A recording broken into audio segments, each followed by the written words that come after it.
Yep, it's $1,000 for every inch. I lifted my van 3 inches with a pro outfitter in Salt Lake City, Utah, called Off-Highway Vans. Today, you're going to meet the owner and the inventor of the lift system that they put on my ProMaster, and he's going to walk you through the process, talk about warranty, give you price, and how much time it takes to get this done.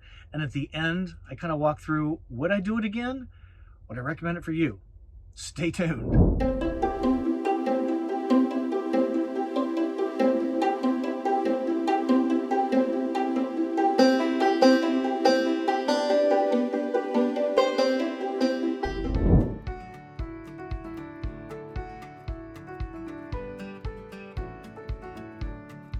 Thanks for tuning in today. Really appreciate that. My name is Scott. I'm your host. Welcome to Go Small, Live Large, YouTube channel dedicated to the RV lifestyle, Class B van lifestyle in particular.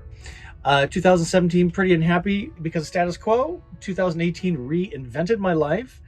And in 2019, February, I went full-time in this camper van, a Winnebago Travato 59 GL. G is the floor plan.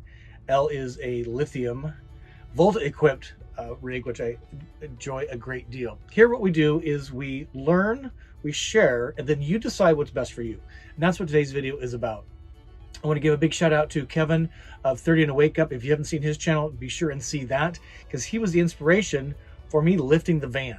And I'm going to hit it right out of the park that you will probably disagree with the amount of money I paid for this, for what the outcome is, but I will counter back that when you're driving one of these rigs around and you have $20,000 to $25,000 of Volta lithium energy pack hanging about 6 inches or less from the ground level, and you're scraping it on all kinds of things, you might think differently about this. It'd be nice actually to see if Winnebago would give an option on this right out of the gate. When I learned from Kevin that he lifted his because he drives his rig on really rough mountain roads, that made sense. But for me as an urban camper, does it make sense for me to lift my van 3 inches and spend the money to do that? I say absolutely yes, because there's a lot of obstructions, things to hit in an urban environment, curbs, parking stops, really deep driveways, road debris, all kinds of things can damage that really expensive system that's hanging outside. Now, that was my primary motivation for lifting my van by Off-Highway Vans in Salt Lake City. So let's jump right into the interview with Aaron. We've been able to get the owner of Off-Highway Vans out of his office. They just moved into this beautiful new facility, and he's been good enough to give us a little bit of time to talk about the lift, because kind of the inventor of how to do this. But first, I just want to say, just a really sharp team.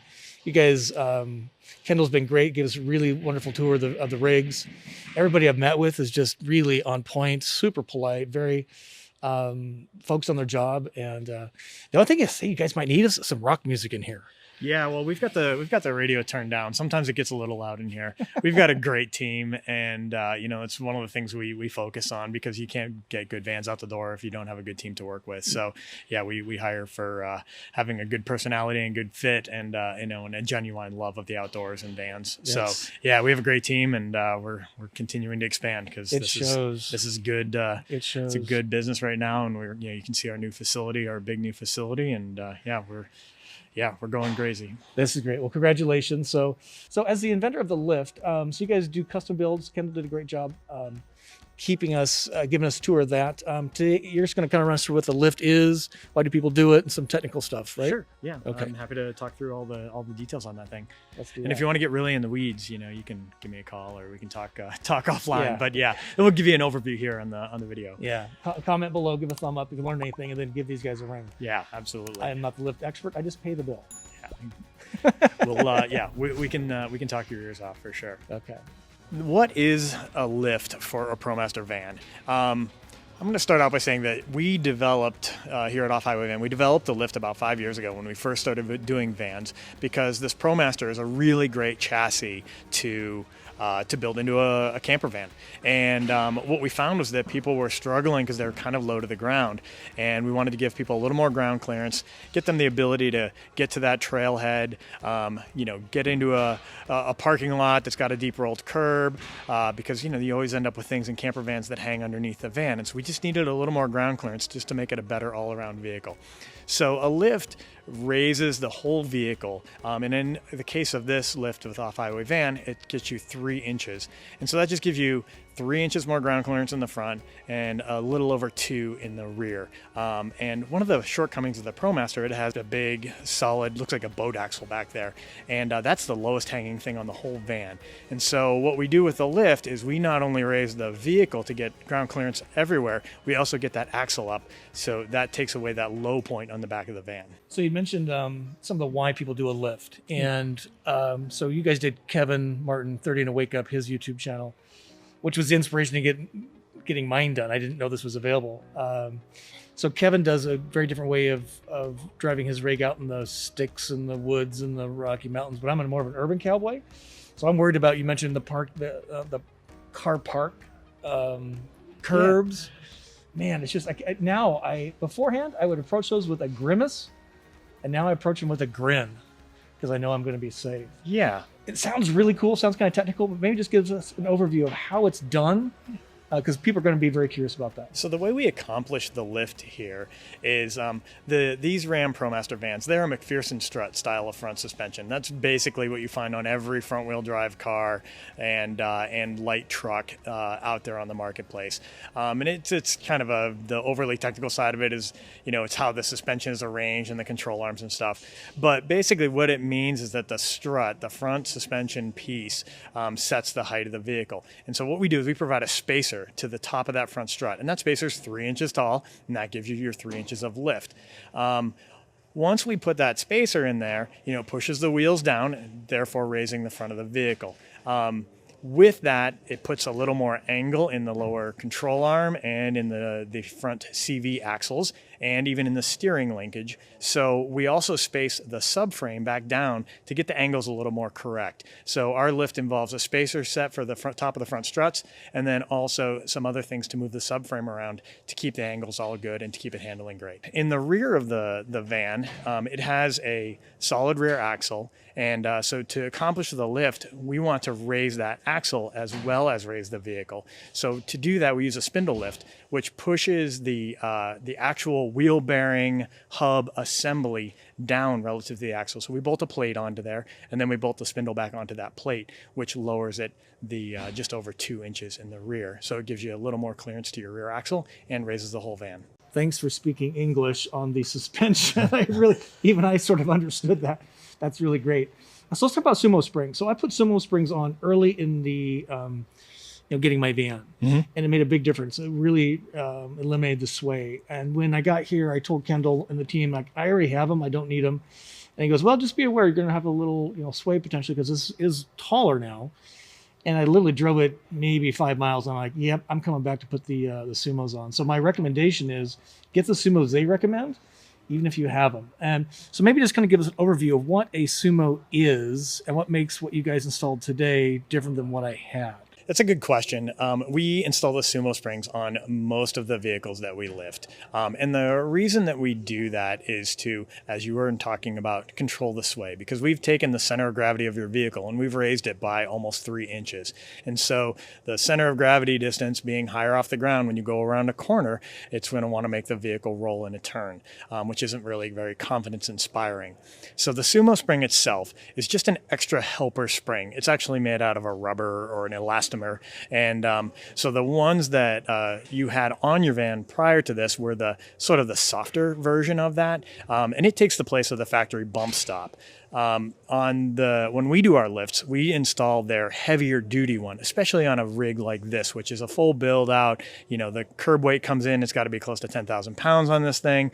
So on those vans, we want to go with this heavier duty Sumo spring in the rear. And what that does is it act effectively as a rear sway bar to keep that van feeling upright and stable. And so your older Sumo springs that you had, the original ones, they were the lighter duty ones, and they work good on an empty or a really light build. But once you raise that van up like we did with the lift, and then with a fully built van like this, you want those stiffer springs. And so we put those Sumos in the back of most of our lifts during the install process. So you bring up some really good questions or points that you may have about the some of the concerns. So you mentioned the CV joints, you mentioned some of the drivetrain, so none that's really changed. You augment it slightly because the angles have changed a little bit, right? Yeah. But maybe talk to us about the warranty. So my rig is technically out of warranty, but how does warranty come into play here? It's a great question about warranty. We get it all the time, obviously. And the answer is a little convoluted, but I'll try to run through it. The warranty on your vehicle is what the warranty is, so you've got the amount of mileage and time that you're going to deal with. Our lift does not void the warranty. People talk about voiding things, and like the warranty is never voided by installing any aftermarket part. No manufacturer could get away with doing that, just saying, oh, we're not going to cover anything on your vehicle anymore. However, you do have to be concerned that if it's a part that fails that is related to the lift, like if your lower ball joint fails prematurely, you're probably not going to get that covered under warranty because the lower ball joints have more angle in them with the lift. And so something that is directly related to the lift install might be not covered. CV axles are kind of the same way. If you have a CV axle failure, because they are not very strong in these vans to begin with, and they are at a different angle when we do the lift on them. If you have a failure, you're probably like a 50-50 chance that the dealership is going to cover it. I always tell people you catch more flies with honey than you do with vinegar. Go in, be nice to the dealer. They're most of the time they want to take care of you. They want to treat you well. And so a lot of times you'll get it under warranty to begin with. But you don't have to worry about it if if your windshield wiper motor fails. They're not going to void the warranty because you put a lift on it. So it's got to be related to the, it would be something that the dealership would say, oh, this is directly related to the lift. Maybe we can't cover that. So you have to be cautious because you may be impacting the warranty of some of your parts. But overall, it's not really anything to be super concerned about. The price for installing the lift, it comes in right around $3,000, depending on whether you have, add some Sumo springs or any of the other accessories that might go along with the lift. And install here takes about 2 days. So what we do is we recommend that people come in, get a hotel room for one night, and then drop it the first morning, pick it up the second afternoon. I think I put a deposit down to hold the time frame. And everything's online, which is fantastic. Thanks for making it easy. How can they find out more about you guys? Yeah, so you can go to the website, www.offhighwayvan.com, and all of the information on the lifts are up there. We're even updating our website to include some information about tire sizes. People want to make changes to the tires often when they do the lift upgrade. So you'll find that type of information up there, and you can schedule your own lift, anything you need to do. And also you have our contact information up there, so you can always write in and, talk to Kendall or myself. Yeah. Just again, a great team, great experience. I'm so happy. Now I maybe want to go back to Silver City. Ghost Town? Yeah, no. Other things to go see. But I wish I had this then. That would have been a much better experience. Aaron, thank you again for everything you've done for the channel here in the audience. I hope you guys got something out of it. Thumb up, the routine, comment. Reach out. If you have really specific questions, reach out to them. I am a middleman at this point.